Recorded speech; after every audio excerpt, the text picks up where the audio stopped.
سنقرئك فلا تنسى إلا ما شاء الله إنه يعلم الجهر وما يخفى ونيسرك لليسرى فذكر إن نفعت الذكرى سيذكر من يخشى ويتجنبها الأشقى الذي يصلى النار الكبرى ثم لا يموت فيها ولا يحيا.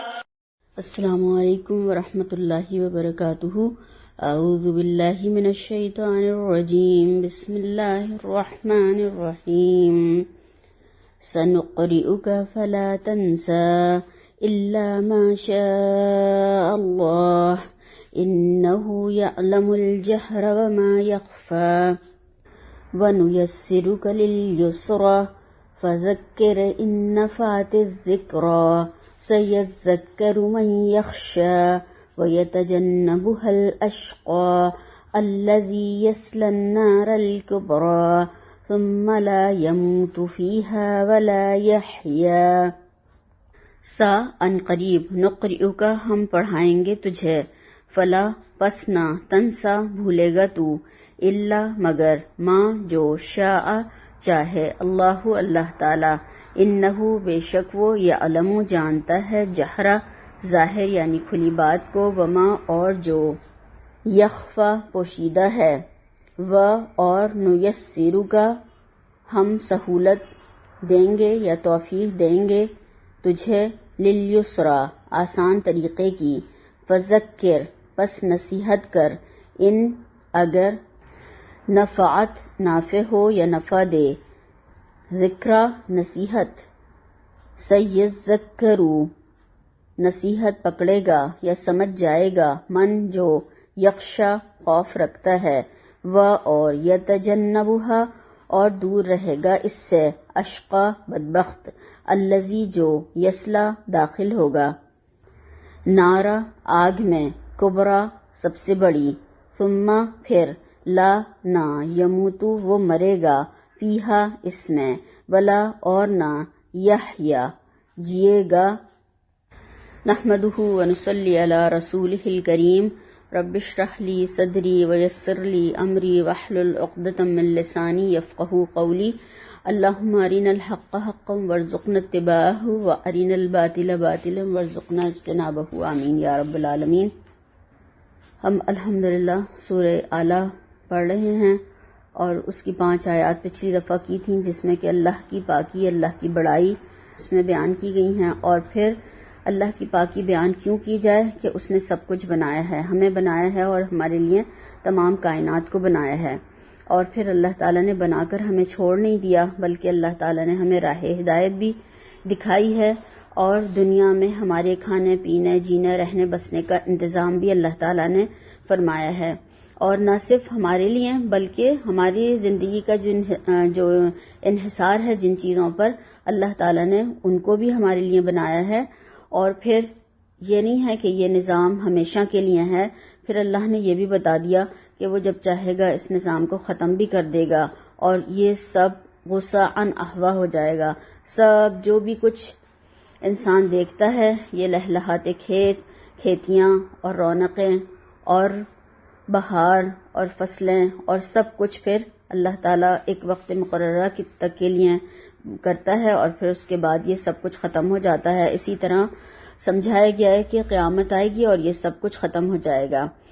اب اس میں جو آگے یہ آج کی آیات ہیں ان میں جو مضمون شروع ہو رہا ہے وہ اللہ کے نبی صلی اللہ علیہ وسلم کو کچھ باتیں سمجھائی گئی ہیں اور بتائی گئی ہیں، اور آپ کے حوالے سے ہم سب کو اور پوری امت کو اور قیامت تک کے آخری لوگوں تک یہ میسج پہنچ جائے اور وہ اس کو پڑھیں اور سمجھیں. تو اس میں ہمیں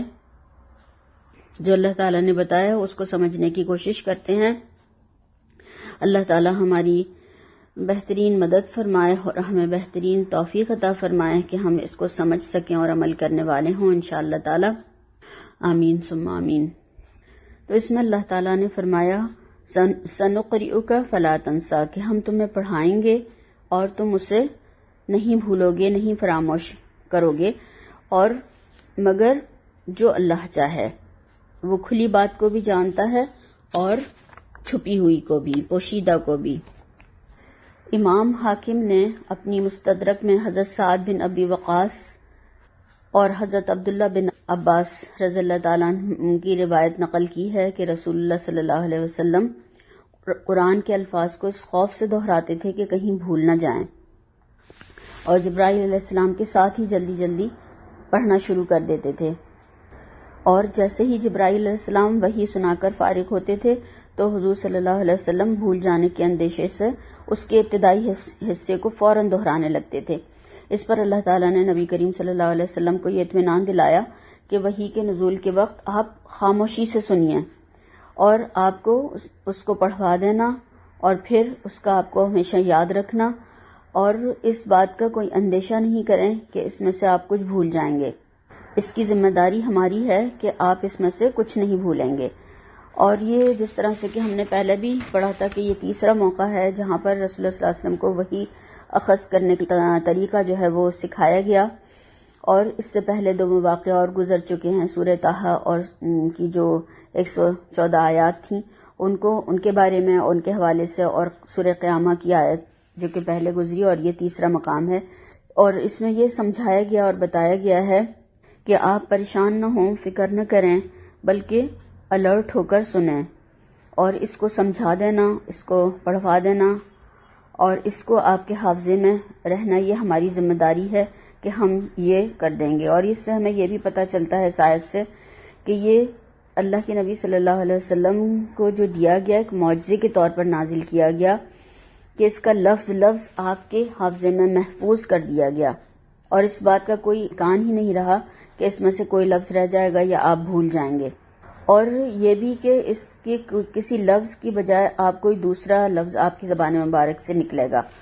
تو اس بات کا قطعی طور پر امکان ہی ختم کر دیا گیا۔ اور آپ کے اوپر ذمہ داری اتنی بھاری تھی نبوت کی، تو آپ پریشان ہوتے تھے اس بات سے تو کہ کہیں کوئی چیز بھول نہ جاؤں، کوئی آیت نہ رہ جائے، کوئی لفظ نہ رہ جائے۔ تو اللہ کے نبی صلی اللہ علیہ وسلم کو بہترین طور سے تسلی دی گئی اور سمجھا دیا گیا، آپ پریشان نہ ہوں، اس کا پڑھانا، سمجھانا اور آپ کے لیے حافظے میں رکھنا، یاد رہنا آپ کا، یہ ہماری ذمہ داری ہے، ہم اس کو اسی طرح سے آپ کے حافظے میں محفوظ کر دیں گے۔ اور اس کے بارے میں جو آگے آیت ہے کہ مگر جو اللہ چاہے، اور وہ کھلے ہوئے کو بھی جانتا ہے اور چھپے ہوئے کو بھی جانتا ہے۔ اس کے بھی بارے میں 2 معنی اس کے بتائے گئے ہیں۔ نمبر 1 یہ ہے کہ اس کو پورے قرآن کو لفظ بلفظ آپ کے حافظے میں محفوظ کر دینا یا ہو جانا آپ کی اپنی قوت کا کوئی کرشمہ نہیں تھا، یہ بلکہ یہ اللہ کا فضل اور اس کی توفیق کا نتیجہ ہے، ورنہ اللہ تعالیٰ چاہے تو جو چیز چاہے وہ بھلوا دے اور جو چیز چاہے وہ باقی رکھے۔ اور دوسرا مطلب یہ بھی ہو سکتا ہے کہ کبھی وقتی طور پر آپ کو نسیان یا بھول لاحق ہو جائے اور آپ کسی آیت یا لفظ کو کسی وقت بھول جائیں تو وہ اس وعدے سے مستثنی ہے، اور جس چیز کا وعدہ کیا گیا ہے وہ تو یہ ہے کہ آپ مستقل طور پر قرآن کے کسی بھی لفظ کو نہیں بھولیں گے۔ اور اس مفہوم کی جو تائید ہے، صحیح بخاری کی ایک روایت ملتی ہے کہ ایک روز اللہ کے نبی صلی اللہ علیہ وسلم نے ایک سورت نماز میں تلاوت فرمائی جس میں ایک آیت پڑھنے سے رہ گئی۔ حضرت ابی بن کعب رضی اللہ تعالیٰ عنہ نے سمجھا کہ آیت جو ہے وہ منسوخ ہو گئی ہے، تو انہوں نے اللہ کے نبی صلی اللہ علیہ وسلم سے دریافت کیا کہ کیا یہ آیت منسوخ ہو چکی ہے؟ تو آپ صلی اللہ علیہ وسلم نے فرمایا کہ نہیں، منسوخ نہیں ہوئی ہے، میں بھول گیا تھا۔ تو اس سے بھی اگر دیکھا جائے تو ہمیں 2 باتیں معلوم ہوتی ہیں۔ ایک تو یہ کہ اللہ تعالیٰ نہیں بھولتے، اور آپ صلی اللہ علیہ وسلم بھول سکتے ہیں، تو یہ بتایا گیا ہے کہ آپ کا مقام اللہ کے برابر نہیں ہو سکتا، یعنی جو کچھ لوگ آپ کا مقام اللہ کے برابر پہنچا دیتے ہیں نعوذ باللہ، تو یہ غلط بات ہے۔ اور دوسری چیز ایک اور جو یہ سمجھ میں آتی ہے وہ یہ ہے کہ آپ صلی اللہ علیہ وسلم پیغمبر کے ساتھ ساتھ انسان بھی تھے، یعنی ایک بشری تقاضے کے بنا پر آپ سے ایک بھول ہوئی اور ایک آیت آپ پڑھنا بھول گئے،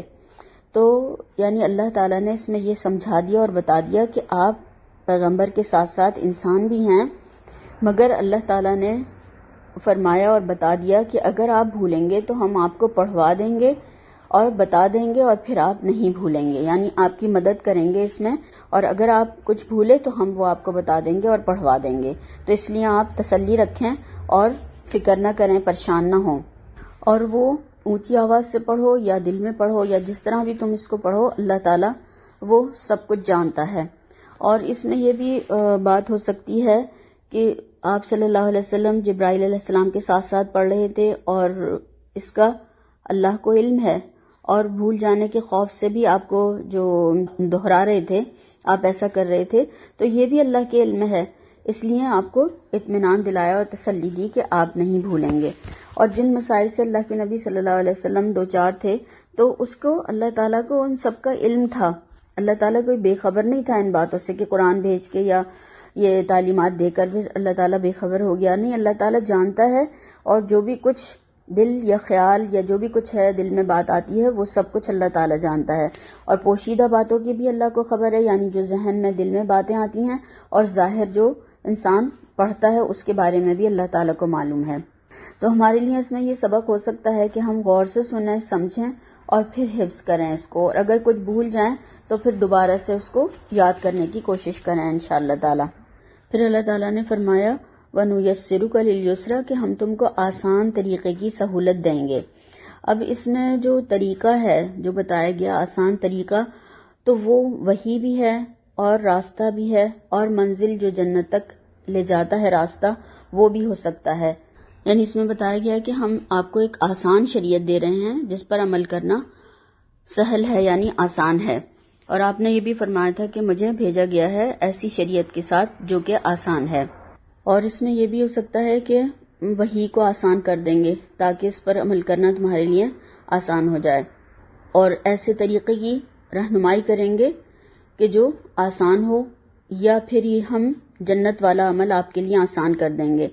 یا پھر یہ کہ ہم آپ کے لیے ایسے اقوال، اعمال اور شریعت دیں گے جس پر عمل کرنا آسان ہوگا، اس میں تنگی نہیں ہوگی۔ تو یہاں پر واضح الفاظ میں تسلی دی جا رہی ہے کہ جن مشکلات اور پریشانیوں سے آج آپ دوچار ہو رہے ہیں تو یہ ہمیشہ نہیں رہیں گی،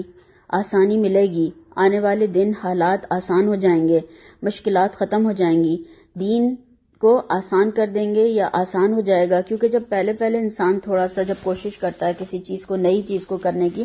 تو اس میں مشکل ہوتی ہے، جیسے وحی اخذ کرنے میں بھی، یا پھر کوئی شریعت نافذ کرنے میں، یا کوئی بات بتانے میں، اور تو اس کے بعد میں جب پھر وہ کرتا رہتا ہے تو پھر اس کے لیے آسانی ہو جاتی ہے۔ تو اس میں اسی بات کی تسلی دی گئی ہے کہ ہم اسے آسان کر دیں گے تاکہ تم جو ہو اس سے تم پریشان نہ ہو، بلکہ اللہ تعالیٰ اس میں آسانی کر دیں گے۔ اور یہ دین فطرت ہے، اس کو اللہ نے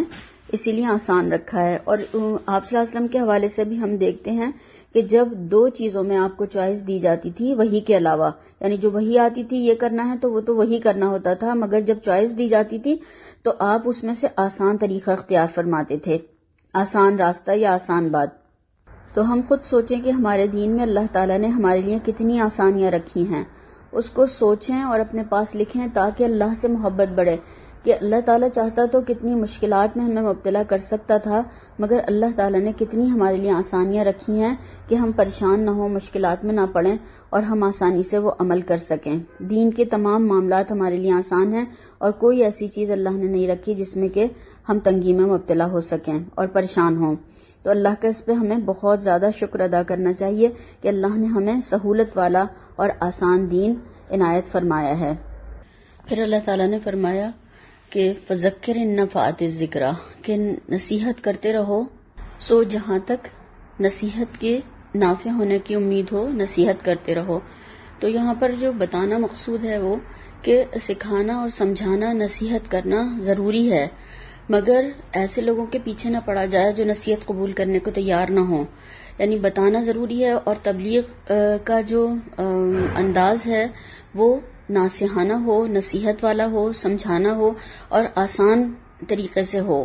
ایسا نہ ہو کہ لوگوں کی سمجھ میں بات نہ آئے، اور ایسی جگہ پر بھی جہاں پر سننے کو تیار ہوں لوگ، ان کو تلاش کرو، ان کو سناؤ، ان کو سمجھاؤ، اس طرف مائل کرو، اور ان کے یعنی اس میں یہ بھی بات بتائی گئی ہے کہ ذہن سازی کرنا بھی ضروری ہے، ان کو تیار کرنا بھی ضروری ہے، اور پھر جب تبلیغ کریں گے تو پتہ چل جائے گا کہ کون اس طرف آنے کے لیے تیار ہے اور کون نہیں ہے، اور جو نہیں آتا تو وہ خود اپنا نقصان کرے گا، اور جو آئے گا تو وہ پھر خود ہی اس کے فائدے حاصل کرے گا۔ تو نصیحت پہنچاتے رہنا ہے، نصیحت کرتے رہنا ہے، اور اس سے فائدہ اللہ تعالیٰ چاہتے ہیں، وہی اس سے فائدہ اٹھاتا ہے، وہی اس سے نصیحت حاصل کرتا ہے، مگر مایوس نہیں ہونا ہے، پہنچاتے رہنا ہے، بتاتے رہنا ہے۔ اور اس طریقے کی جو ایک مثال بھی ہمیں بتائی گئی ہے کہ یوسف علیہ السلام دیکھتے ہیں سورہ یوسف میں کہ انہوں نے جب نصیحت کی، تبلیغ کی، تو وہ ان کے ساتھ ان قیدی تھے اور ان کے ساتھ رہے جیل میں، مگر جب انہوں نے کچھ ان سے سوال کیا تو انہوں نے اس طریقے سے ان کو واضح طور پر سمجھایا، بتایا، اور توحید انہوں نے ان کو بتائی، اور انہوں نے ان کو اس طریقے سے، اور انہوں نے جو ایک بات کی وہ اتنی زیادہ، یعنی اگر دیکھا جائے تو حکمت والی بات، کہ انہوں نے کہا، جب انہوں نے پوچھا سوال تو انہوں نے کہا کہ کھانا آنے سے پہلے میں تمہیں اس کا جواب دے دوں گا، یعنی بتا دوں گا۔ تو پھر انہوں نے یعنی دلچسپی کی چیز تلاش کی، اور کھانا پینا ہر ایک کی ضرورت ہے، اور کھانا آنے سے پہلے یعنی کوئی لمبی چوڑی تقریر یا لمبی چوڑی باتیں نہیں ہوں گی، بلکہ تھوڑا سا جو چیز میں بتاؤں گا، اور جو دیکھیں انسان کے اوپر جو تھوڑی سی کسی بات کا اثر ہوتا ہے وہ کبھی کبھی لمبی چوڑی تقریروں کا نہیں ہوتا۔ اور پھر ایک اور چیز جو سبق ہے اس میں وہ یہ ہے کہ انسان جب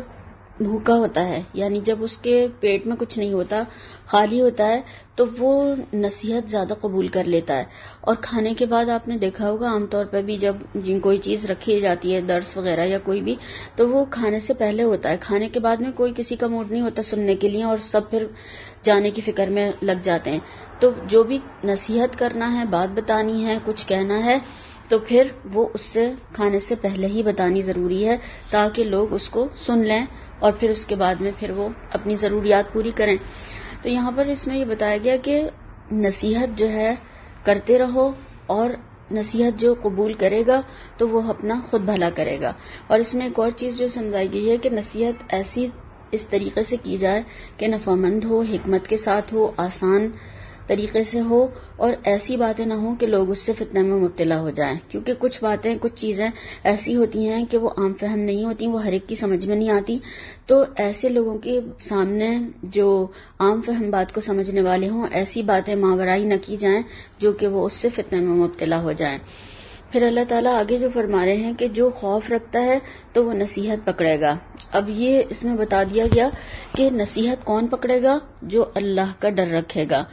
اور دین کی باتیں اسی کو فائدہ دیں گی، یعنی ڈر رکھنے والے، اللہ سے ڈرنے والوں کو ہی دین کی باتیں فائدہ دیتی ہیں۔ اور اس میں یہ بات بھی ہے کہ نصیحت کرنا جو ہے انسان کے لیے خود بھی اپنے لیے نفع مند ہوتا ہے۔ جو نصیحت کرتا ہے پہلے اس کو ہی فائدہ دیتی ہے دین کی بات، کسی اور کو فائدہ دے نہ دے، وہ خود اس سے بہت کچھ سیکھتا ہے۔ جب کوئی بھی کسی کو بتانے کے لیے کچھ بھی پڑھتا ہے، سنتا ہے، سمجھتا ہے یا عمل کرتا ہے، تو وہ اس کو زیادہ فائدہ دیتی ہے۔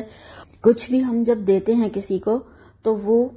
کم ہوتا ہے دنیاوی اعتبار سے، مگر علم اور مال کے لیے کہا گیا کہ جتنا ہم دیتے ہیں وہ اتنا زیادہ بڑھتا ہے۔ جتنی صلاحیتیں، جو بھی اللہ نے ہمیں نعمتیں دی ہیں، ان کو ہم جب دوسروں کے ساتھ شیئر کرتے ہیں، دوسروں کو دیتے ہیں، تو وہ اس میں اس کے لیے اور ترقی اور اضافہ ہوتا چلا جاتا ہے۔ اور اللہ سے جو ڈرے گا، اللہ کی باتیں اس کی زیادہ سمجھ میں آئیں گی۔ اور اس میں ترتیب بھی یہی ہے کہ پہلے اللہ کا ڈر خوف پیدا کیا جائے، دلوں کو نرم کیا جائے، اور پھر اس کے بعد میں اللہ کی پہچان کرائی جائے، تو پھر وہ سننے کے لیے تیار ہو جائیں گے لوگ۔ جس طرح کہ پہلے زمین تیار کی جاتی ہے اور پھر بیج بویا جاتا ہے، اسی طرح سے مکی دور جو ہے وہ پورا سمجھے زمین تیار ہوئی تھی 13 سال میں، اور اس میں اللہ کا ڈر اور خوف اور آخرت کی تیاری کے حوالے سے ہی سمجھے ایک طریقے سے بیج بویا گیا، پھر فصل جو ہے وہ پھر مدینہ میں جا کر لگی۔ تو یہاں اسی طرح سے ہے کہ جب اللہ کا ڈر خوف ہوگا تو انسان اس کو سننے کے لیے تیار ہو جائے گا۔ تو سنانے میں یا بتانے میں خامی نہیں، بلکہ کیا ہوتا ہے کہ انسان جب اللہ سے نہیں ڈرتا تو وہ سننے کے لیے تیار نہیں ہوتا۔ اور پھر اللہ تعالیٰ فرما رہے ہیں کہ وَيَتَجَنَّبُهَا الْأَشْقَى، اور جو بے خوف ہوگا، جو پہلو تہی کرے گا، تو وہ کیا ہوگا؟ وہ بدبخت ہوگا، یعنی وہ اپنے آپ کو جب دنیا میں زندگی غلط کام کرے گا یا دنیا میں غلط باتیں کرے گا اور نہیں غلط چیزوں سے بچے گا، اللہ سے نہیں ڈرے گا، تو پھر وہ کیا ہو جائے گا؟ وہ بے خوفی اس کے لیے بدبختی کی علامت ہو جائے گی، وہ شقی ہو جائے گا، وہ سعید نہیں ہوگا۔ تو نصیحت کا نہ سننا بدبختی کی علامت ہے، اور انسان کے لیے خود ہی اپنے لیے نقصان دہ ہے۔ اور جس شخص کے دل میں اللہ تعالیٰ کا ذرا سا بھی خوف ہوگا تو اسے اپنے انجام کی فکر ہو جائے گی، اسے اندیشہ ہو جائے گا کہ فکر لاحق ہوگی کہ کہیں میں غلط راستے پر نہیں جا رہا ہوں، اس کا انجام برا تو نہیں ہوگا۔ تو اللہ کے جو بندے ہیں وہ نصیحت قبول کرتے ہیں، توجہ سے پھر بات کو سنتے ہیں جو اللہ سے ڈرتے ہیں، اور پھر ان کو ہدایت اور گمراہی کا فرق بھی پتہ چل جاتا ہے، اور فلاح اور سعادت کے راستے بھی ان کو پھر معلوم ہو جاتے ہیں۔ وہ کوشش کرتے ہیں اور پھر اللہ تعالیٰ ان کو وہ سب چیزیں ان کے سامنے آ جاتی ہیں اور وہ بتا دیتا ہے ان کو، اور وہ پھر اس پر چلنے لگتے ہیں۔ پھر اللہ تعالیٰ فرما رہے ہیں کہ جو قیامت کو بڑی تیز آگ میں داخل ہوگا، یعنی جو بدبخت ہوگا، جو نہیں ڈرے گا اللہ سے اور نصیحت کو قبول نہیں کرے گا، تو پھر اللہ تعالیٰ اس کا انجام بتا رہے ہیں یہاں پر کہ وہ پھر بڑی آگ میں داخل ہوگا، اور اس کی کیا کیفیت ہوگی کہ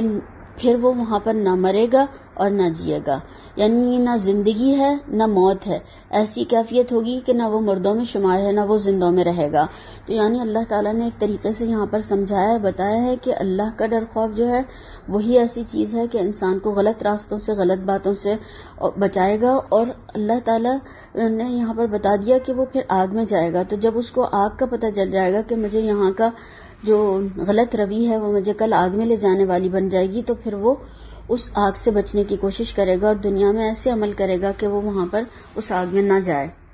اور یہ سزا ان لوگوں کے لیے ہے جو کہ سرے سے اللہ تعالیٰ اور اس کے رسول صلی اللہ علیہ وسلم کی نصیحت کو قبول ہی نہیں کریں اور مرتے دم تک کفر اور شرک اور نافرمانی کی حالت میں ہی رہیں۔ اور جو لوگ ایمان لے آئیں گے، ایمان رکھتے ہوں گے، مگر اپنے برے اعمال کی وجہ سے اگر جہنم میں ڈالے جائیں گے، تو ان کے حوالے سے جو ایک حدیث میں ہمیں ملتا ہے، ابو ہریرہ رضی اللہ تعالیٰ عنہ اور حضرت ابو سعید خدری کی روایت ملتی ہے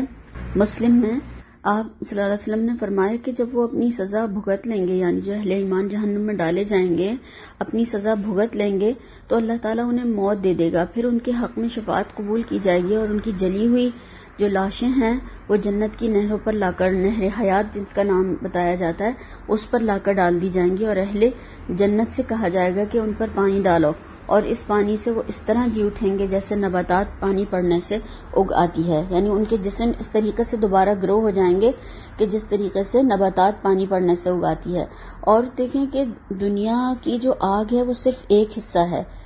70 حصے ہیں آگ کے اور اس میں سے صرف ایک حصہ ہے، اور 69 حصے جو ہے وہ جہنم کی آگ ہے۔ تو دنیا کی اگر آگ کا ہم تصور کریں کہ کیسی بھی سخت سے سخت آگ ہو، کوئلے کی، لکڑی کی، گیس کی، یا پھر کوئی اور بھی آگ کا تصور کر لیں، تو وہ کوئی بھی اس 70 حصے آگ کا مقابلہ نہیں کر سکتی جو وہاں کی آگ ہوگی جلانے والی۔ تو اللہ تعالیٰ سے ہمیں دعا کرتے رہنا چاہیے، اللہم اجرنی من النار، اور اگر ہم سب کے لیے مانگیں تو اللہم اجرنا من النار، کہ اللہ تعالیٰ ہمیں سب کو آگ کے عذاب سے محفوظ رکھے۔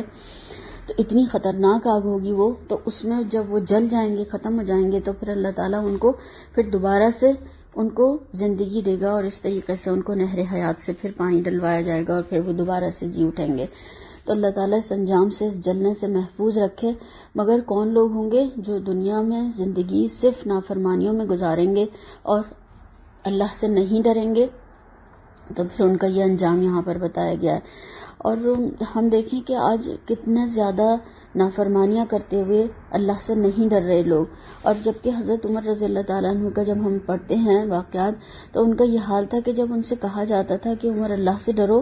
تو اپنا گال زمین پر مٹی پر لگا دیتے تھے۔